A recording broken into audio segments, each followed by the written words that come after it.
આપણે ગીર 8 વાગે પોગી જવું ને?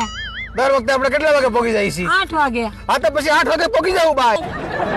કેવા સરસ મીઠા ઢગલા છે, જાન બે કોથળા ભરી આવો ને. એ વરો આપણે ઉપાધિ તો નહીં. ભાઈ ઓલા મને મીઠું લેતા પકડી લે ને તો મારો વાહો કાબરો કરી નાખશે બધાય.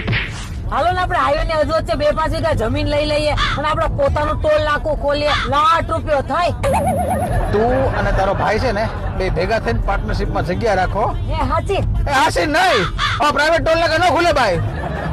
આ પેટ્રોલ ના ભાવ વધઘટ કોણ કરતું હશે? ગૂગલ ને બધાય રસ્તા ખબર હશે. આ રોડ ની લાઈટો નું લાઈટ બિલ કોણ ભરતું હશે? પૂછી લઉં હો, હમણાં પૂછી લઉં. આ હાઈવે પર ટ્રાફિક પોલીસ કેમ ન હોય? ખટારામાં કેટલા બધા ટાયર છે, જાવ ને ગણી જવો ને. એ ખટારો હમણાં પેટ્રોલ પંપે ઉભો રહી ને એટલે હું જઈને ગણી આવી છું. આ ખટારા ઉપર જે પટારો છે એમાં હું ભર્યું હશે હે? એટલે એ ખટારામાં ગમે એવું હોય, તારે શું કામ છે એનું? આ પાણી થી હાલે ને એવી જ ગાડી બનાવાય. આ પેટ્રોલ ની માથાકૂટ જ નહીં. આ બધા ખટારા ક્યાં જતા હશે? ઉભી રે. આ ગેર છે, આ ડી થી આગળ, આર થી પાછળ ગાડી જાય. આ હેન્ડલ ડાબુ જમણું, આ બે જ પેડલ છે, એકમાં એક્સિલેટર અને એકમાં બ્રેક. બરાબર? તમે આ બધું મને હું કામ શીખવાડો છો? એ ગાડી હવે તું કર અને પોગ, હું મારી મેળે આવી. કંટાળી ગયો ભાઈ. બરોબર છે.